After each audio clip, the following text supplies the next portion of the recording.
Welcome to Kinnikinnick Farm. How are you folks? Good. Brought some beautiful weather with you. Thank you. Yes. Good to see you.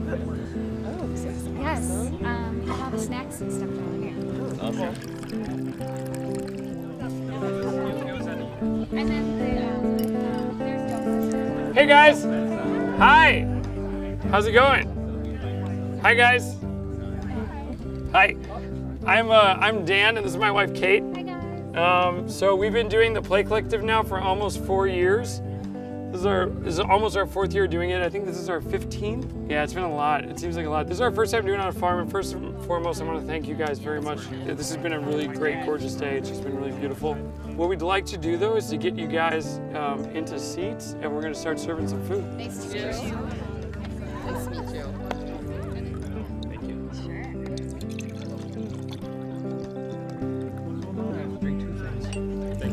Have to drink. Thank you, Ruthie. You are so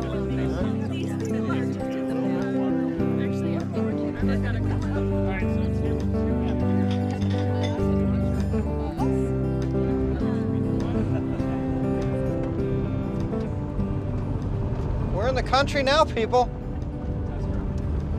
So we just left the freeway and drove through a charming little town called Clinton. But I have to be honest, I'm a bit trepidatious because we are leaving Wisconsin and heading to Illinois. But it's for a good reason. Dan Jacobs and his wife, Kate, created this thing a couple of years ago called the Plate Collective. Dan's a terrific chef, and his wife, Kate, is an amazing maker of these gorgeous, elegant, artistic plates. And they asked their chef buddies to come and each do a course. Today, it's Karen Bell of Bavette and Luke Zom of the Driftless Cafe. And even though we're stepping outside of Wisconsin, we're heading towards a really great meal with some earnest cooking, some terrific ingredients, and some gorgeous plates.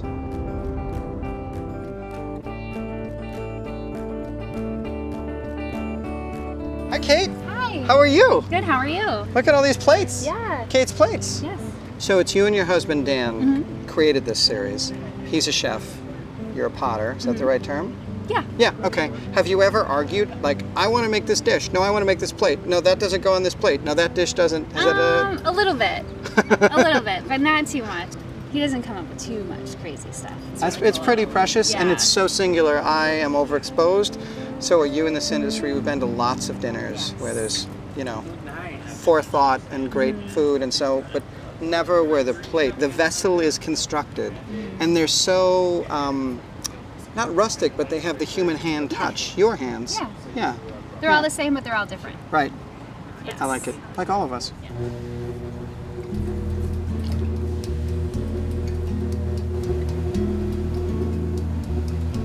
I took a class in high school, and I've done it ever since. I love it. It's relaxing to me, and it's a little crazy at times, but it's just something I never stop doing. So the Plate Collective dinner, we invite chefs to do a course meal with us, and I work directly with the chef to collaborate on a plate idea, and they collaborate with Dan about the food stuff. So all the menu is with Dan. What we usually do is we have like 4 or 5 chefs. Each chef takes a course. The chef then takes home all the plates from his course and uses them at the restaurant. For the restaurant or for the chef, it becomes a real easy way to get handmade plates without incurring the cost of a handmade plate. For the diners, they get to eat off of something that, you know, has a story and has its own, it's basically like you're eating on a little piece of art. Good morning. Hey guys. Hey. How are you? Good to see you. Hi. Good to see you again. Good morning. We'll meet, they tell me what they are thinking. I'll draw up some sketches, say like, what do you like about this or don't. Now, I think I've seen in some places like the corn dish almost, and serve that in like 4 or 5 different applications that are really accessible, but also really reminiscent of like that memory, that food memory. I think the colors can be really cool too with this, like it depending on how you want to play with like the corn colors, because you can do like. And I wouldn't do like too much like husk. Right. Those ends just break right off. Right. Just do like those. We have to meet pretty early because it takes a while. obviously, to make the plates. I'll make a set of, let's say, 24 to 30, and then I'll send one to them before the dinner so then they can play around with it. For Driftless Cafe, we did a corn plate. I rolled the texture with an actual piece of corn. I'm gonna do like yellows for the corn kernels. I'm not gonna do every single one, but I'm gonna do patches of yellow. You know, it's the same process, but it just, you know, everyone's comes out different. I don't have something I do specifically every time because I like to change it up. And then I'll put a clear glaze on top of that. I'll fire it overnight, like a full 24 hours, you know, to cool down and heat up and all that.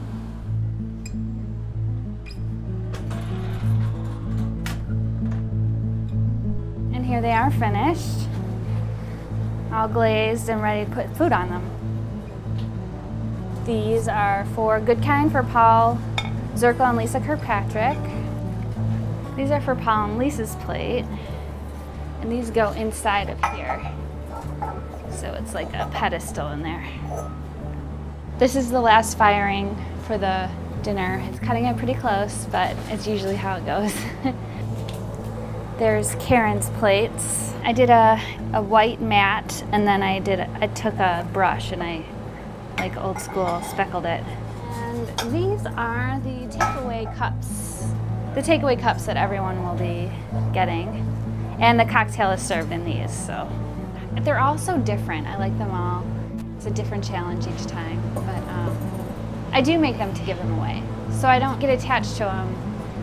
I'm making this for somebody else, but I want to love it too, so well, you know, and it's cool to see them being used in the restaurants.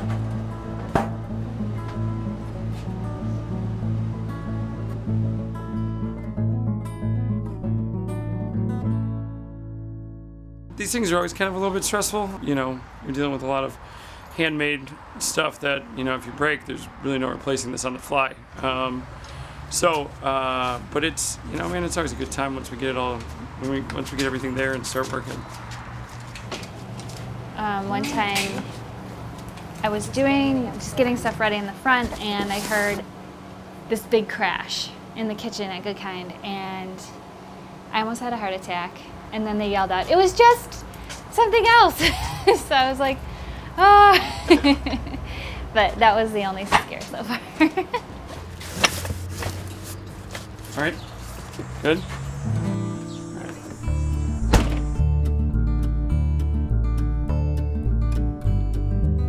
I'm always nervous driving all the plates. Once all the plates are dropped off, I feel a little bit more at ease. It's different, like, you know, when we do a restaurant in Milwaukee, it's like, all right, let's drive, you know, whatever, 20 minutes back to the house. Here it's like, it's a 2-hour round trip.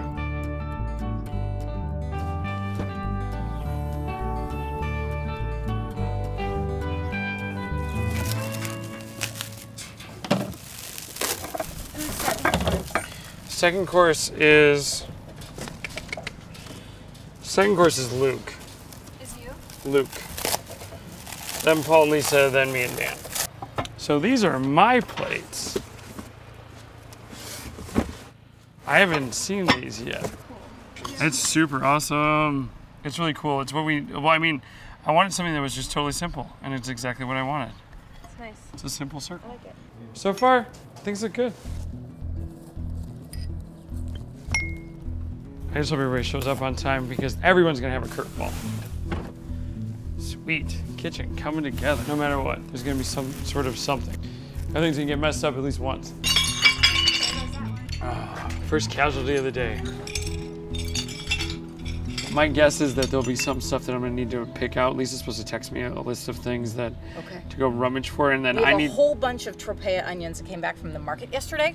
So really? If you wanna, but I wish I would have known. Like David over harvested, so. But I know Karen wanted me to pick a few baskets of cherry tomatoes for her, so I'm gonna do Lisa that. also wants to do some cherry tomatoes, okay. So that would also be. And we have a few heirlooms. We just picked a couple prudence. Really? I'll take those.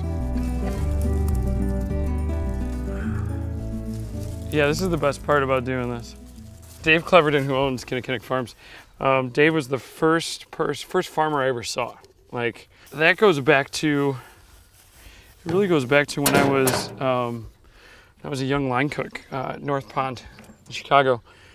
And it was kind of like those aha moments where things like everything clicks. You're like, oh man, why have we not been doing this like this?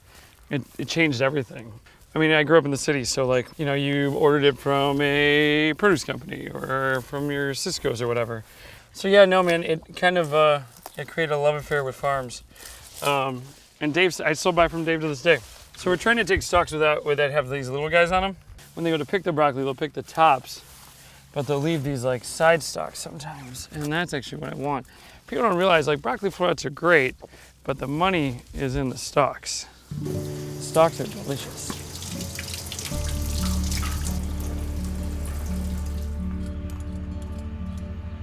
Do a little broccoli stem and tomato salad here. I figure by like 1 or 2 o'clock we'll start getting everybody kind of showing up. And most of these guys they're professionals, they come pretty prepared. Did you bring a deep fryer? I told you I was gonna. It's amazing. I was like, I'm gonna bring a deep fryer to this thing. In the category of farm dinners, this farm dinner is outside of any category. It's the Plate Collective in Caledonia, Illinois, with Wisconsin chefs and great ingredients. It's going to be good. Okay. Send it out. Everything's ready to roll. Hello, Karen Bell. Hey, Kyle. How are you? Good, Nice how to are see you on this too. farm. Yeah, Yeah. it's a gorgeous day. 2 Milwaukee kids that came across the border. Mm-hmm. So what do we got here? Starting over here is some pickled purple broccoli, raw radishes, roasted marinated beets, roasted baby carrots, and some pickled purple and yellow wax beans, and pickled green strawberries, roasted patty pan squash, and then some raw sun-gold cherry tomatoes. In the middle is a carrot top salsa verde and pork braceola. We have some white anchovies and a pumpkin seed brittle. You did that all without a breath. That was like circular breathing. That was amazing. Thanks. I know how good these radishes are going to be. Just kind of mix and match. Oh, that's nice. That's all summer in my mouth. Way to grab that season by the collar and just say, get beautiful on the plate. That's right. Tastes good.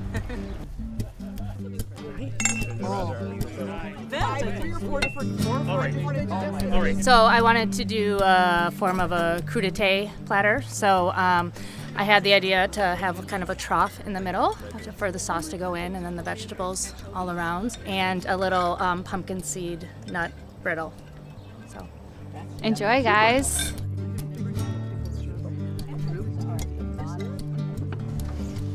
Luke Sam, Hey. how are you? Great, good to see you. Oh, thanks for making the trip. Oh, thanks for having us. Yeah. We appreciate it. So now that you've crossed the border Yeah. to cook here, what are you making? What's your course? When I think of the last weekend in July or the first weekend of August, for me, as a kid from Wisconsin, it was always sweet corn. Like yeah. that was like the garden candy. Good call. Basically, you know, we have corn a bunch of different ways actually in this dish. We actually have a truffle corn puree that we have going on the bottom. We're gonna go up from there, basically like a masa cake, because my good friends at Driftless Organics have been growing dried beans. We have some black bean succotash that we're gonna do as well. St. Bridget's Meadows, that's a 63-degree egg. We cooked that for 1 hour. Topped it with a little ricotta cheese and some corn shoots from Mushroom Mike out of Milwaukee, and we're gonna call it a day. So corn. Starch, and then little protein. Exactly. With the, yeah, sure. It's like farm, field, proper food combining, done gourmet, and Wisconsin. Or how many ways can you manipulate corn in one plate? I feel this thing is all inspired by corn, and I think that this plate beautifully captures it. I'm going in deep and wide and big and egg yolky, and look, this is the second largest bite I've ever taken on television, and I'm happy to prove I can do it. Get some. Nice. Yeah, that's really great. This course, this plate, is a perfect pairing, by the Thanks, way. man. Yeah.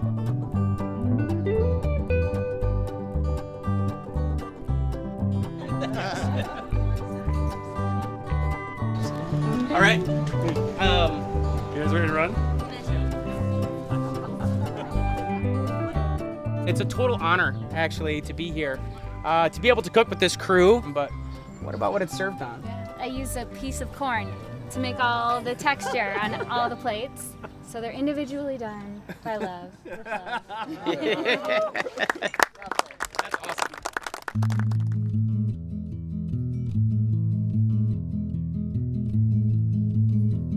So Paul and Lisa couldn't make it tonight. Their dog actually got sick at the last minute and they had to take the dog to the hospital. So we did pick up their food and kind of put together their dish the way we hope they think they want it. We have beeswax, ivory char escabeche, and arugula grown at the farm here, sun-gold tomatoes, tortilla onions picked today, and then underneath that is a paprika broth. I would recommend pulling the disc off the top. It's actually the disc that's in the middle comes right off. So you could do that. You guys can do it that way, or you can eat around it. It's however you want to do it. There have been some exquisite courses before this, Sure. but this is probably the prettiest dish yet because it's multi-level and like there's so much going I love on. it when Kate Color. does this. Kate does these things where she takes a dish and has multiple uses for this dish. This dish probably has 3 uses. So we're gonna pop the top off right here. Oh, you just blew my mind. Use number 1, it's actually just a bowl. So we got a bowl full of broth here for you to drink. Then we have this little guy right here, which is basically A gorgeous pedestal. yeah. So you can do a little tiny like something like this, like a little salad on top of it, and then you can flip it over and do a pudding inside of the concave inside. It's like a Swiss Army knife of culinary acumen. It is very cool. So do I like just Yes. Yeah, like a Do big it. big bowl of Japanese tea. Yep. Only this is paprika. It's spicy paprika broth, so it'll broth. be fun to watch. It's got a kick. Yeah, thanks for that. I think they're trying to accomplish so with the dish is that you have this spicy broth is counteracted by the cooling elements of the salad. It would be nice if I could have had those together. You can. Just pour them together. Tumble, tumble. That's the thing about this dish, that it can be used in many ways. Okay. Mmm. Oh wow. So I think with everything together, that's what it's supposed Everything to with everything. Wow, that's really good. be. Yeah. That's really good. I'd like to say that I made it, I didn't. So I'm just gonna go with, I don't know, I'm Lisa Kirkpatrick from Good Kind Restaurant. This is my husband, Paul Zirkle, and we are here to, to be here for Dan and Kate.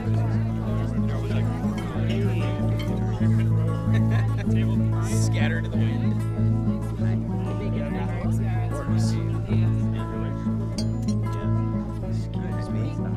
Of course. Gentlemen, Hey, this is your dish. This is the DanDan I am dish. Dan Jacobs, and that is Dan Van Ryn. Hi. Hi. We changed.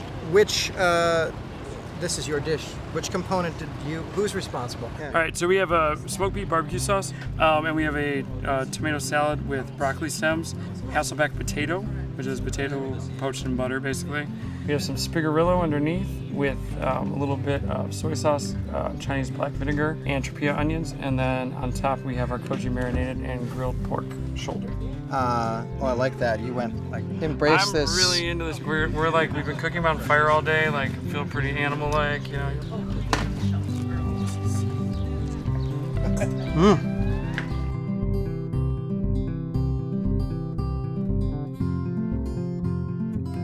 First off, I want to thank Dave for letting us use the farm. Thank you very much. This was really awesome. And for you guys, please, thank you very much for coming all the way out here. I know that it's not the easiest thing to do, an hour-long drive, but I think it's real special to see places that your food comes from. And I think it's really, it's fun. It's a good time out here. Thanks, guys. Thank you.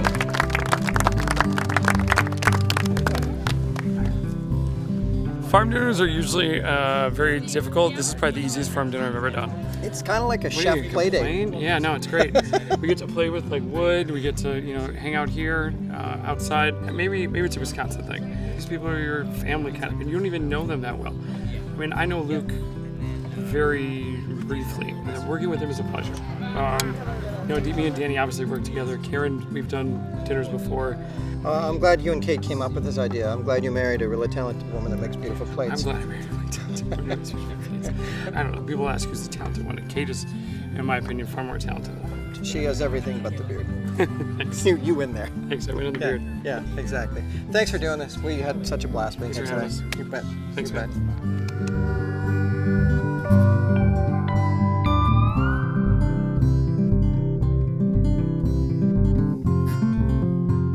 Today was awesome. I think usually they end up being awesome. Everybody liked the plates, everybody liked the food.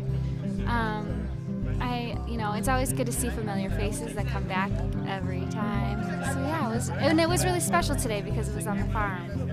You got to see where your food came from, who made it, and the plate you ate off of. So it was pretty cool.